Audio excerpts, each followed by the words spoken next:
푸에르토리코, 시간이 새겨놓은 섬 하나, 카리브해의 한가운데 바다의 숨결에 맞춰 함께 숨쉬는 섬이 하나 있다. 이 섬의 이야기는 어전을 시작된 것이 아니다. 아주 먼 옛날 땅속 깊은 곳에서 솟아오른 화산이 이 섬의 뼈대를 만들었고, 그 후로 셀 수 없는 세월 동안 무역풍이라는 보이지 않는 손이 섬의 살결을 조금씩 다듬어 왔다. 바다와 육지가 맞닿는 그 경계선에서 하나의 이야기가 시작된다. 이곳은 그저 사진 한 장에 담기는 에메랄드빛 바다와 하얀 모래사장의 나라가 아니다. 겹겹이 쌓인 세월만큼 복잡하고 깊은 정체성을 지닌 땅이며 자연의 힘과 매일 협상하듯 살아가야 하는 삶의 터전이다. 이곳이 바로 푸에르토리코다. 시간을 거슬러 올라가 보면 이 섬이 처음 모습을 갖춘 것은 태양의 압력과 마그마가 부딪히시던 태고의 시절이었다. 그렇게 태어난 화산섬은 이후 수천 수만 년에 걸쳐 바람과 파도에 깎이고 다듬어지며 지금의 형상을 완성해 갔다. 하늘에서 내려다보면 이 섬은 짙푸른 대양 위에 놓인 에메랄드빛 보석과 같다. 해안선을 따라서는 눈부신 해변과 파도에 부딪혀 거칠어진 절벽이 번갈아 이어지고 섬의 내부에는 울창한 열대의 초록으로 뒤덮인 산맥이 등뼈처럼 뻗어 있다. 이곳의 빛은 다른 곳과는 확연히 다르다. 날카롭고도 눈부신 투명함이 모든 색을 한층 짙게 만든다. 산후한 90가지의 파스텔톤 건물 외벽에서부터 에일륜케 열대 우림의 토모지, 믿기지 않는 짙은 초록까지 이 빛은 마치 모든 것을 낱낱이 드러내려는 듯하다. 그러나 이 섬의 진짜 얼굴은 눈에 보이는 풍경 너머에 있다. 이곳을 제대로 이해하려면 풍경을 지나쳐 삶이 만들어내는 조용한 리듬에 귀를 기울여야 한다. 아름답지만 동시에 고단한, 그리고 영원히 지속되는 고립 속에서 살아가는 삶. 이것은 광활한 태양 한가운데 작은 섬을 집이라 부르며 살아간다는 것이 무엇을 의미하는지에 관한 이야기다. 섬의 첫 발을 내딛는 순간 가장 먼저 다가오는 것은 공기다. 짠바다 내음과 히비스커스, 플루메리아 같은 열대 꽃들의 진한 향기가 뒤섞인 따뜻하고 지속적인 포옹 같은 공기. 동트기 전 서늘한 시간에도 습기는 살갗에 내려앉아 옷을 축축하게 적신다. 이것이 바로 섬의 숨결이다. 생명을 품은 습한 공기가 하루의 속도를 정하고 사람들의 움직임을 조금 더 느리고 신중하게 만든다. 아침은 쌀쌀한 냉기 대신 한낮의 뜨거움을 예고하는 온화하고 스며드는 듯한 온기로 시작된다. 섬은 저마다의 교향곡으로 잠에서 깨어난다. 산속에서는 밤새 골짜기에 내려앉았던 안개가 서서히 걷히며 믿기지 않을 만큼 짙푸른 세상을 드러내고, 해안 마을에서는 파도가 해변에 부드럽게 부서지는 소리가 바다의 존재를 끊임없이 상기시킨다. 해가 떠오르면 북동쪽에서 불어오는 무역풍이 야자나무 잎사귀 사이를 지나며 길고 느린 속삭임 같은 소리를 낸다. 이 바람은 섬의 천연 에어컨이자 점점 달아오르는 더위를 식혀주는 고마운 존재다. 그 힘이 어찌나 한결같은지 나무들조차 바람이 지나가는 방향으로 몸을 기울인 채 자라난다. 이곳의 삶은 생동하는 색채 속에서 펼쳐진다. 마치 삶에 대한 당당한 찬가와도 같은 시각적 향연이다. 동네마다 하늘색, 망고 오렌지색, 선명한 분홍, 라임 그린으로 칠해진 집들이 모자이크처럼 늘어서 있는데, 이 색들은 열대의 뜨거운 태양이 모든 것을 바르게 하려는 힘의 맞서기라도 하듯 도발적으로 빛난다. 이는 단순한 장식이 아니라 굽히지 않는 정신과 삶의 기쁨을 드러내는 표현이다. 자연 역시 그에 못지않게 화려하다. 여름철이면 플람보얀 나무에 새빨간 꽃들이 언덕을 불태우듯 물들이고 짙은 보라색 부겐빌리아는 정원 담장 위로 흘러넘친다. 오후가 되면 하늘은 매일같이 반복되는 극적인 무대를 펼쳐 보인다. 바다의 수증기에서 태어난 거대한 문개구름이 중앙산맥 위로 쌓여 올라가고 구름 밑동이 짙은 잿빛으로 물들면 그것은 곧 하루의 소나기 아구아세르가 찾아온다는 신호다. 몇 분 만에 그치기도 하고 1시간 가까이 이어지기도 하는 이 소나기는 나무잎에 쌓인 먼지를 씻어내고 뜨겁게 달궈진 아스팔트를 식힌다. 젖은 흙과 달아오른 도로가 뒤섞여 피어오르는 냄새, 그것이 바로 열대의 오후를 상징하는 향기다. 그러다 시작될 때만큼이나 갑작스럽게 비가 그치고 태양이 한층 더 강렬하게 되돌아오면 온 세상이 반짝이며 빛난다. 이것이 바로 푸에르토리코의 공기다. 자연의 요소들이 그저 배경이 아니라 하루하루의 매 순간에 적극적으로 참여하는 주인공이 되는 세계.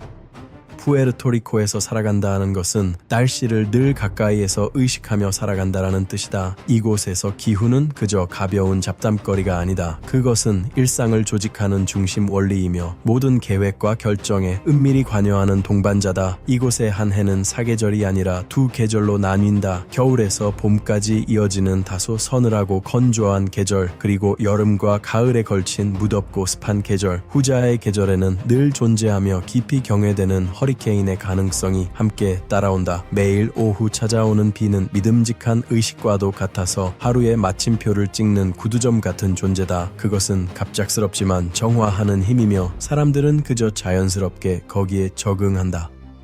야외 작업은 잠시 멈추고 사람들은 차양이나 지붕 덮인 현관 아래로 자리를 옮겨 대화를 이어간다. 운전자들은 도로가 순식간에 작은 강으로 변하는 동안 속도를 늦추고 사람들은 서둘러 빨랫줄에서 빨래를 걷는다. 그리고 얼마 지나지 않아 세상은 다시 반짝이며 씻겨나간 듯 맑은 공기와 함께 되살아난다. 이 매일의 순환은 이 지역을 규정짓는 훨씬 더 크고 심각한 기상 현상들의 작은 예행 연습과도 같다. 6월부터 11월까지 이어지는 허리케인 시즌이야말로 이 섬의 정서를 진짜로 빚어내는 시간이다. 그것은 온 주민이 함께 경계하는 시기이며 저마다가 아마추어 기상학자가 되어 아프리카 해안에서 수천 마일 떨어진 바다 위에서 형성되는 열대적 이압을 추적하는 시간이다.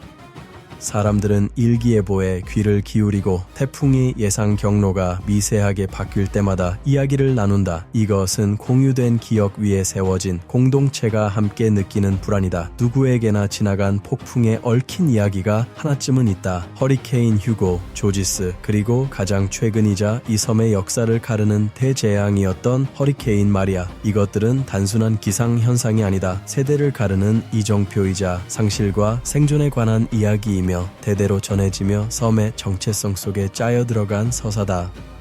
폭풍에 대비하는 일은 여러 세대가 함께하는 공동체의 통과 의례다. 그것은 구체적인 위협이 나타나기 몇 주 전부터 나무를 손질하고 마당을 정리하는 일로 시작된다. 폭풍이 다가오면 준비는 한층 치밀해진다. 이곳의 집들은 애초에 이런 현실에 대비해 지어졌다. 단단한 콘크리트 구조에 순식간에 닫아걸 수 있는 전통 방식의 폭풍 덧문을 갖춘 집이 많아서 집 한 채가 순식간에 요새로 변한다. 상륙이 예상되는 날이 다가오면 차분하면서도 집중된 에너지가 섬 전체를 채운다. 주유소와 철물점 앞에는 길고 인내심 있는 줄이 늘어서고 슈퍼마켓 진열대에서는 생수와 건전지, 통조림 고기, 크래커가 순식간에 동인한다. 욕조에는 씻을 물을 가득 채워두고 중요한 서류들은 비닐봉지에 밀봉해 둔다.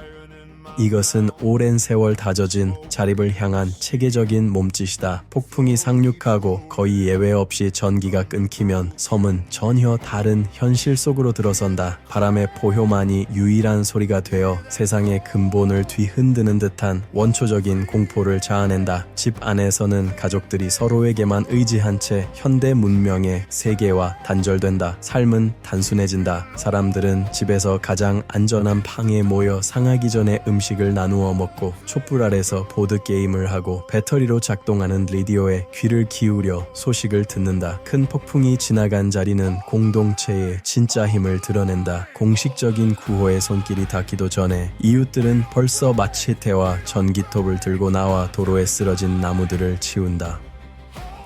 그들은 이날 어르신들의 안부를 살피고 유일하게 작동하는 발전기의 전기를 함께 나누며 저마다 가진 식재료를 모아 프로판 스토브 위에서 커다란 냄비 가득 수프나 산코초를 끓여낸다. 준비하고 견뎌내고 다시 일어서는 이 순환은 푸에르토리코의 삶 그 자체에 짜여 들어가 있으며 자연의 거대한 힘에 대한 깊고 실질적인 이해와 함께 굽히지 않는 회복력을 길러낸다.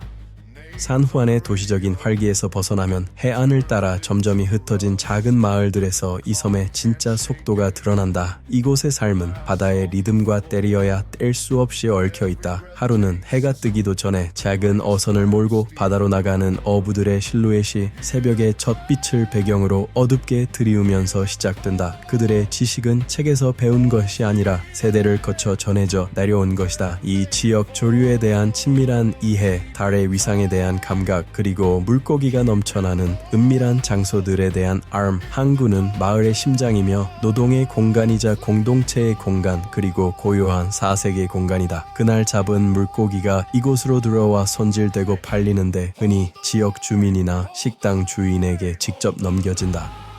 이런 마을들의 아침은 서두름 없이 깊이 사교적으로 흘러간다. 동네 빵집이 첫 번째 정거장이다. 진하고 달콤한 커피 한 잔과 갓 구운 판대, 아구와 한 덩이를 위한 곳. 그곳에서 오가는 대화는 익숙하다. 평생을 알고 지낸 이들 사이에서 소식과 농담과 인사가 부드럽게 오간다. 빵집을 나서면 다음 목적지는 아마도 광장, 플라사 푸블리카일 것이다. 이곳은 전통적인 삶의 중심지로 보통 한쪽에는 가톨릭 성당이, 다른 한쪽에는 시청이 자리하고 있다. 서늘한 아침 시간에는 어르신들이 그늘진 벤치에 모여 정치와 야구 이야기를 나누고 부모들은 아이들이 열린 광장에서 비둘기를 쫓아다니는 모습을 지켜본다. 삶은 태양과 열기가 정해주는 속도, 인간다운 속도로 흘러간다. 한낮의 시간은 더 느린 리듬을 요구한다.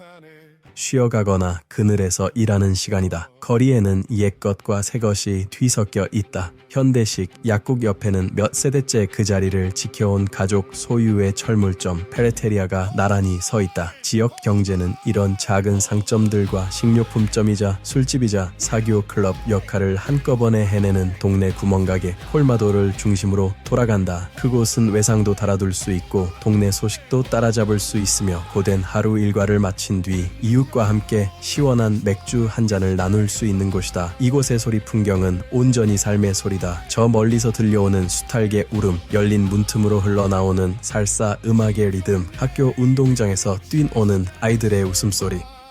이것은 관광 안내 책자 너머에 있는 삶이며 땅에 대한 깊은 소속감과 바다와의 강력한 유대 위에 자리 잡은 단순하면서도 믿음직한 일상의 세계다. 섬에서 산다는 것은 세상과 근본적으로 다른 관계를 맺으며 산다는 뜻이다. 바다는 그저 풍경의 일부가 아니다. 그것은 항상 그 자리에 있는 삶을 규정짓는 존재다. 거대한 아름다움의 원천이며 생계의 원천이자 여가의 원천이다. 그러나 동시에 그것은 세상의 나머지 부분으로부터 당신을 갈라놓는 거대한 푸른 벽이기도 하다. 인슐라리스모, 즉 고립감이라 불리는 이 감정은 푸에르토리코 사람들의 정서 밑바닥에 미묘하지만 강력하게 흐르는 저류다. 그것은 강한 체립심과 함께 이 섬 위에 우리와 바깥 세상을 가르는 강렬한 지역 정체성을 길러낸다. 이 물리적 현실은 섬이 수입품에 의존하는 모습에서 가장 뚜렷하게 드러난다.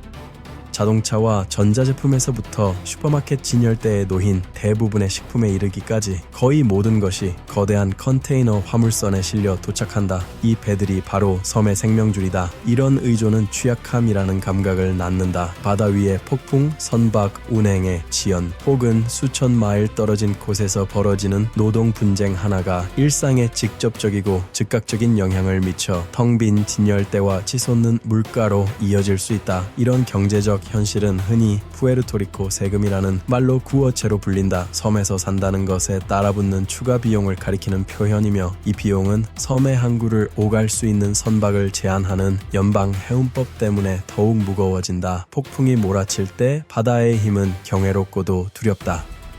평온한 날에 잔잔한 파도는 순식간에 소용돌이치는 파괴적인 힘으로 변해 해안선을 다시 그리며 이 섬이 얼마나 연약한 존재인지를 모두에게 일깨운다. 그러나 동시에 바다는 있는 존재이기도 하다. 비에케스와 쿨레브라라는 외딴 섬 공동체에게 페리는 본섬으로 이어지는 필수적인 연결선이다. 그것은 그들의 고속도로이자 구급차이자 통학버스다. 그들의 일상은 페리 운항 시간표에 따라 결정되며 그들이 느끼는 고립감은 한층 더 깊다. 섬나라 안에 또 다른 섬사람이라는 이중의 고립감이다. 바다는 하나의 역설이다. 그것은 사람들을 갈라놓는 원인이면서도 동시에 모든 섬 공동체를 하나로 묶어주는 매개체이며 이 섬에 사는 모든 이가 뼛속 깊이 이해하고 있는 공유된 경계선이다. 위험의 원천이면서 동시에 영혼을 뒤흔드는 깊은 아름다움의 원천, 그 둘 모두인 것이다.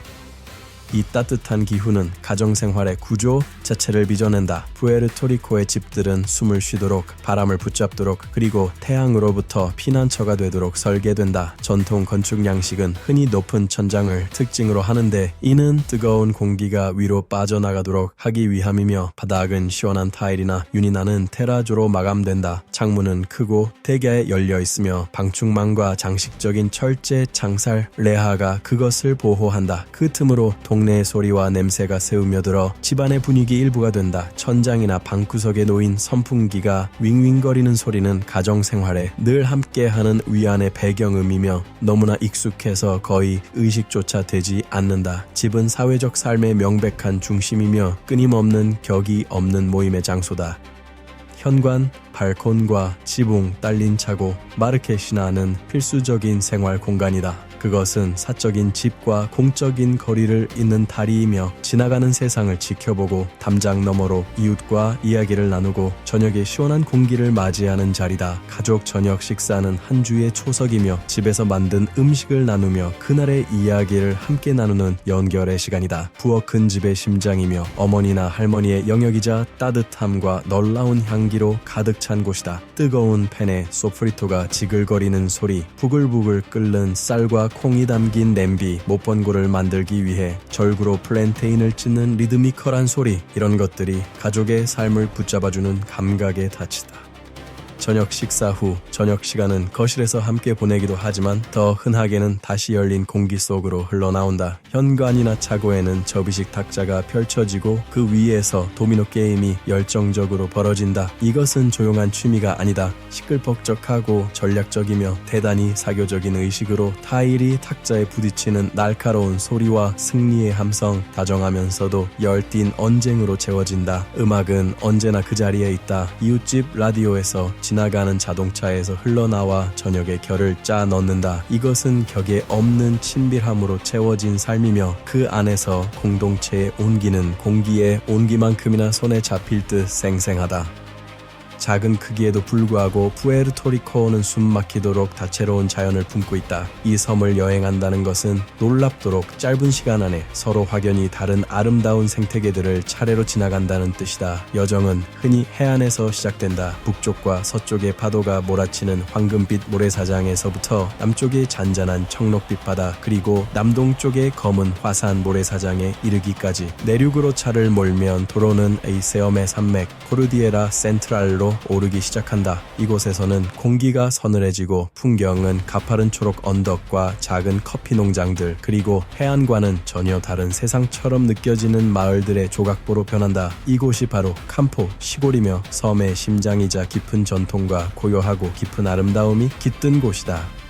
북동쪽에는 엘륜케가 있다. 미국 국유라임 체계 안에서 유일한 열대우림이다. 그곳은 영원히 축축하고 생명이 약동하는 세계다. 짙은 초록에 우거진 나무잎 아래로 폭포수 떨어지는 소리와 이 섬 고유종인 코끼개구리의 끊임없는 두 음절 울음소리가 가득하다. 이 봉구리들 위로 쌓이는 비를 잔뜩 머금은 무거운 구름은 섬의 생명줄이며 바다로 흘러가는 강줄기들을 먹여 살린다. 이와는 극명하게 대조적으로 남서쪽에는 유엔 생물권 보존지역으로 지정된 과네카 건조림이 자리한다. 이곳에서는 더 뜨겁고 강렬한 태양 아래 선인장과 관목숲, 그리고 가뭄을 견뎌내며 뒤틀린 나무들로 이루어진 풍경이 펼쳐진다.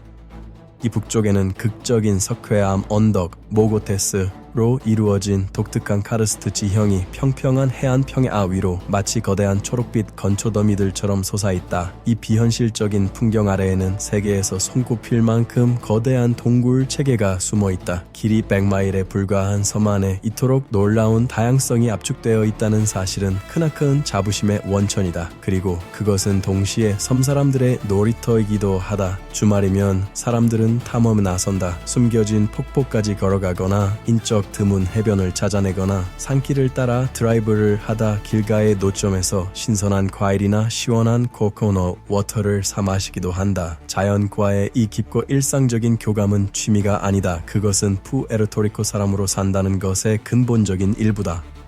황혼이 푸에르토리코 위로 내려앉으면 섬은 완전히 다른 모습으로 변한다. 한낮의 뜨거운 열기가 거치고 그 자리에는 부드럽고 따뜻하며 향기로운 공기가 남는다. 이때가 바로 섬의 진짜 배경 음악이 시작되는 시간이다. 코키 개구리들이 만들어내는 높고 천가한 합창. 타이노 전설에 따르면 이 작은 나무 개구리는 신들이 내린 선물이었고 그 울음소리는 섬이 안전하다는 약속이었다. 그 소리는 어디에나 있고 이 땅의 정체성과 너무나 깊이 얽혀 있어서 섬에 살든 멀리 떠나 살든 푸에르토리코 사람들에게 그것은 곧 집이라는 소리 그 자체다. 밤은 곤충들의 웅웅거림과 윙윙거림으로 살아 숨쉬며 끊임없이 이어지는 부드러운 교향곡을 만들어낸다. 소나기가 지나간 뒤에는 젖은 흙과 축축한 아스팔트 그리고 밤에 피어나는 제스민 향기가 공기 속에 짙게 감돈다. 맑은 밤 도시의 불빛에서 멀리 벗어난 곳이라면 하늘은 눈부시고 아찔할 만큼 빽빽한 별들의 천장이 된다. 정전 아파곤이 찾아온 밤에는 이 천상의 광경이 한층 더 장관을 이루며 섬 너머의 광활한 세계를 겸허하고도 아름답게 일깨워준다. 저녁은 공동체의 시간이다. 사람들은 현관에 모여 앉고 정우 하나가 만들어내는 은은한 불빛이 이야기하고 웃는 이들의 얼굴을 비춘다. 대화 소리는 근처 집에서 흘러나오는 음악과 늘 그 자리에 있는 개구리들의 합창과 뒤섞인다. 주말이면 많은 이들이 친초로라는 전통에 나선다. 흔히 산길을 따라 느긋하게 이어지는 드라이브로 소박하고 투박한 길가의 술집과 식당들, 친초로를 이곳저곳 들르는 여정이다. 그것은 음식과 음악과 친구들의 여정이며 섬 생활의 소박한 즐거움을 기념하는 축제다. 푸에르토리코의 밤은 결코 고요하지 않다. 그 밤은 평화로운 공동체와 생태계가 함께 만들어내는 부드럽고 살아있는 소리들로 가득하며 따뜻한 열대의 하늘 아래 모두가 함께 나누는 경험이다. 그러나 이 따뜻하고 아름다운 삶은 깊고도 끈질긴 도전들과 때려야 뗄 수 없이 얽혀있다. 이 섬의 독특한 문화를 만들어낸 바로 그 고립이 동시에 이 섬의 가장 큰 취약함을 만들어낸다. 이 섬의 전력망은 악명 높을 만큼 취약하다. 복잡하고 낡은 이 체계는 잦은 정전에 시달린다. 이런 정전, 아파곤의 수단은 좌절스러울 만큼 일상적인 일이 되어 일과 학업 그리고 소소한 가정의 편안함을 흔들어 놓는다. 수입품에 대한 의존은 생활 물가를 높인다. 우유 한 통이든 자동차든 건축 자재든 모든 것에는 바다를 건너오는 긴 여정에서 비롯된 추가 비용이 붙는다. 이런 경제적 압박은 많은 가정에게 끊임없는 스트레스의 원천이며 이 섬의 가장 아픈 현실 중 하나인 두뇌 유출로 이어진다. 세대를 거듭하며 젊고 교육받은 푸에르토리코 사람들이 고국에서는 찾기 힘든 기회를 찾아 미국 본토로 떠나왔고 그렇게 수백만 명에 이르는 디아스포라가 만들어졌다. 그들은 더 이상 그 섬에서 살지 않지만 여전히 그 섬과 깊이 이어져 있다. 이 모든 것 위로 매년 찾아오는 허리케인의 위협이 드리워져 있다. 참혹했던 폭풍들의 기억은 집단의 의식 속에 새겨져 자연의 원초적인 힘 앞에 이 섬이 얼마나 노출되어 있는지를 강력하게 일깨운다. 그리고 이런 실질적인 문제들 밑바닥에는 이 섬의 정치적 지위를 둘러싼 아직 풀리지 않은 깊이 갈라진 논쟁이 자리하고 있다. 주로의 편입인가? 독립인가 아니면 지금의 자치령 지위를 유지할 것인가. 이 논쟁은 공적인 삶 속에 늘 흐르는 저류이며 경제 정책부터 문화적 정체성에 이르기까지 모든 것을 건드리는 열띤 논쟁의 원천이다. 이것들은 일시적인 문제가 아니다. 그것은 섬에서의 삶을 이루는 근본적이고 지속적인 조건들이다. 그러나 바로 이 도전들과 마주하는 과정에서 이 사람들의 진짜 성품이 드러난다. 임기응변의 지혜, 서로를 향한 지지, 그리고 결코 꺾이지 않는 회복력. 세계가 이토록 자유롭게 이동하고 기회가 흔히 다른 어딘가에 놓여있는 시대에 자연스레 이런 물음이 떠오른다. 사람들은 왜 이곳에 남는가? 그리고 왜 그토록 많은 이들이 떠난 뒤에도 언젠가 돌아올 날을 꿈꾸는가? 그 답은 경제도 편리함도 아니다. 그것은 마음속에서 눈에 보이지는 않지만 그 무엇보다 단단한 관계의 그물망 속에서 찾을 수 있다. 사람들이 이곳에 남는 이유는 결코 끊어지지 않는 가족의 유대 때문이며 누구도 진정으로 혼자라고 느끼지 않을 만큼 촘촘하게 짜인 사회적 결속 때문이며 위기의 순간에 그 누구보다 먼저 이웃이 곁에 있어 줄 것이라는 확신 때문이다. 그들은 어떤 장소와 문화와 사람들에게 속해 있다는 흔들림 없는 깊은 소속감 때문에 남는다.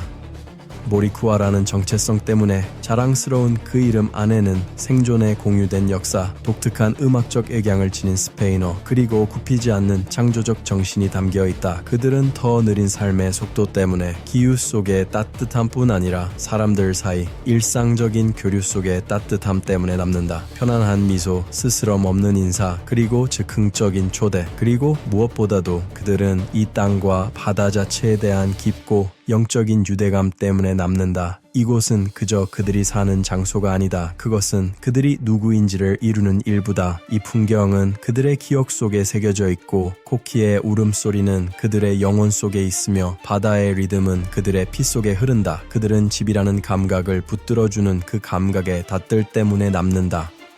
뒷마당 나무에서 갓 딴 잘 익은 망고의 맛, 소나기가 지나간 뒤 흙에서 피어오르는 냄새, 따뜻한 카리브해 바닷물의 감촉. 어쩌면 이 이야기를 듣는 이들 중에도 고향을 떠나 살면서 유독 어떤 냄새나 소리 하나에 문득 가슴이 먹먹해진 경험이 있는 사람이 있을지 모른다. 그렇다면 그 사람에게 묻고 싶다. 그토록 많은 어려움을 알면서도 그 자리를 지키는 이들과 더 나은 기회를 찾아 떠나는 이들, 둘 중 어느 쪽이 더 용기 있는 선택일까? 이 물음에는 정답이 없다. 다만 이 섬의 감정적 유대는 일상의 고단함을 넘어서는 무언가이며, 강력하고 깊고 결코 다른 것으로 대체할 수 없는 잽이라는 감각이다. 푸에르토리코에서의 삶은 자연의 힘과 버리는 섬세하고 끊임없는 춤이다. 이곳은 열대 태양의 힘과 바다의 위력, 그리고 아름다우면서도 고단한 고립이라는 현실이 함께 빚어낸 땅이다. 이곳에서 삶의 리듬은 시계가 아니라 계절의 한결같은 순환과 매일 찾아오는 비, 그리고 늘 그 자리에 있는 바다의 존재가 이끈다. 이곳은 공동체의 힘과 문화의 지속성, 그리고 집이라 부를 곳을 향한 인간의 깊은 갈망을 보여주는 살아있는 증거다. 카리브해의 이 작은 한 구석에서 폭풍은 언제나 다시 찾아올 것이고, 도전은 계속 이어지겠지만 이 섬의 따뜻함과 음악, 그리고 결코 꺾이지 않는 정신만큼은 언제까지나 그 자리에 남아있을 것이다.